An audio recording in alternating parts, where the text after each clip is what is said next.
오늘 본문의 말씀은 이스라엘과 블레셋이 대치하고 있는 그런 상황입니다.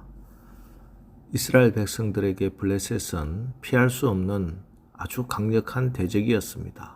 그래서 오늘 사울도 그들과 숙명적으로 대적하게 되었습니다.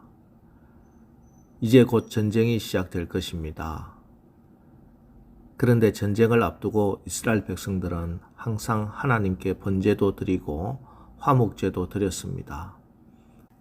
이것은 전쟁은 하나님께 속한 것이다 하는 신앙이 있었기 때문입니다. 그리고 번제와 화목제는 제사장이 드려야 했기 때문에 사무엘을 기다렸습니다. 사무엘이 일주일 안에 오겠다고 약속을 했습니다. 그런데 사무엘이 나타나지를 않습니다. 그러자 이스라엘 백성들의 마음이 동요되기 시작합니다. 흩어지기 시작했습니다. 사울의 마음이 급해졌습니다. 그래서 제물을 이리로 가져오라 해서 자기가 번제를 드려버렸습니다. 자, 그런데 사실 이건 불가피한 상황 아니겠습니까? 여러분이 사울의 입장이라면 어떻게 하시겠습니까? 누가 잘못했습니까? 일주일 안에 오겠다고 약속한 사무엘이 약속을 어겼습니다. 사무엘이 원인 제공자이고 사무엘이 잘못했습니다.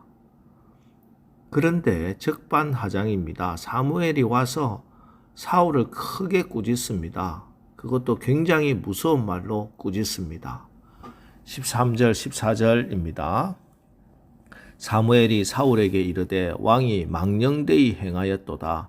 왕이 왕의 하나님 여호와께서 왕에게 내리신 명령을 지키지 아니하였도다. 그리하였더라면 여호와께서 이스라엘 위에 왕의 나라를 영원히 세우셨을 것이거늘 지금은 왕의 나라가 길지 못할 것이라. 여호와께서 왕에게 명령하신 바를 왕이 지키지 아니하였으므로 여호와께서 그의 마음에 맞는 사람을 구하여 여호와께서 그를 그의 백성의 지도자로 삼으셨느니라 하고,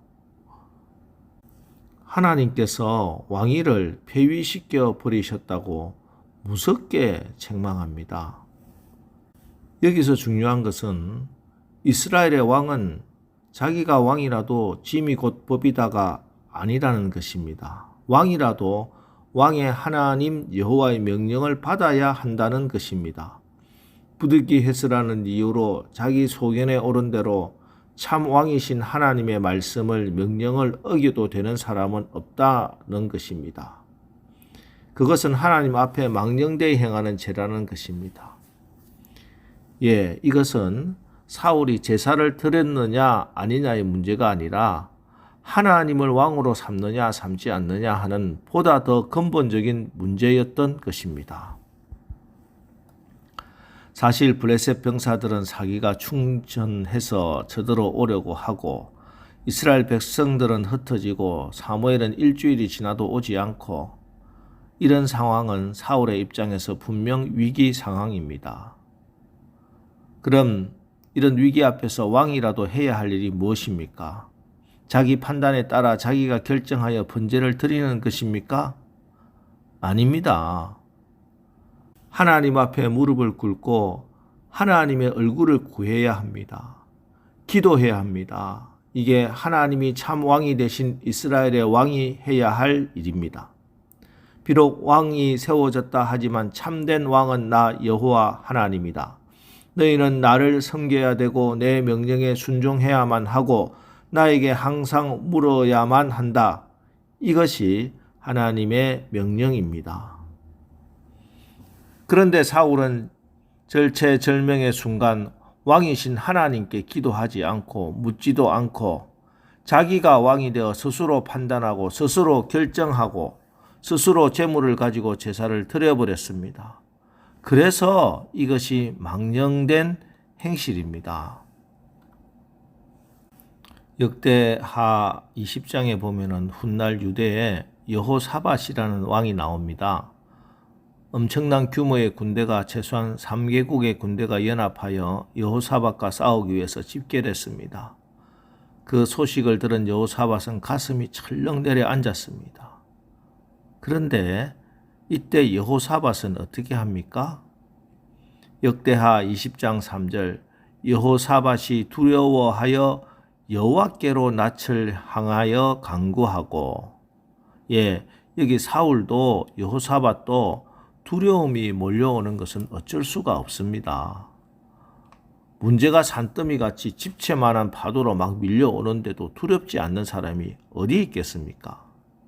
그런데 사울은 자기가 판단해서 직접 번제를 드려버렸고 여호사밧은 위기 앞에서 여호와께로 낯을 향하여 하나님을 찾습니다. 이 차이입니다.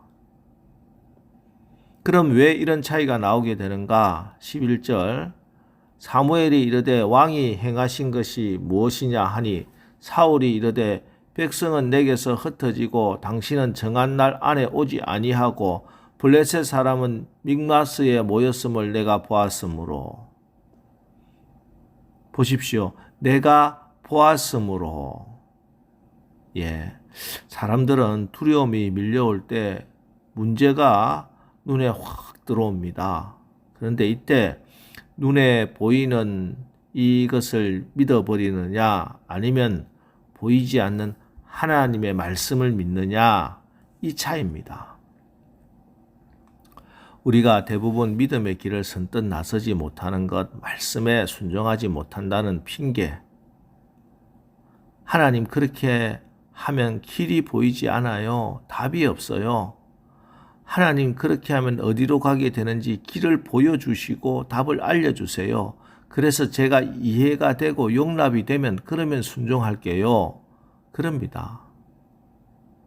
그런데 여러분 히브리서 11장 1절 2절 믿음은 바라는 것들의 실상이요 보이지 않는 것들의 증거니 선진들이 이로써 증거를 얻었느니라.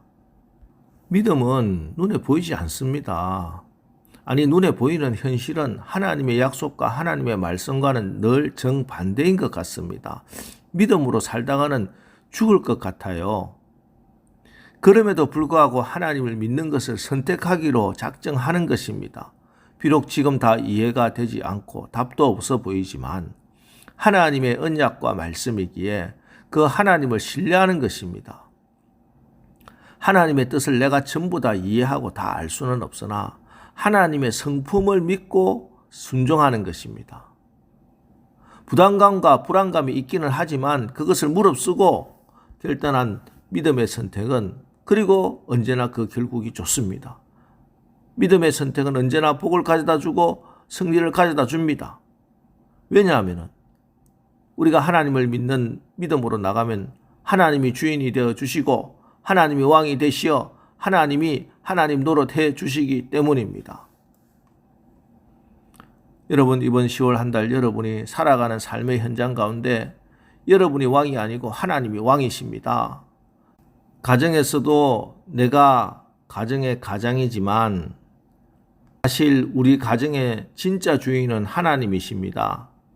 내가 경영하는 사업장에서도 내가 주인이 아니라 주인은 하나님 아버지이십니다.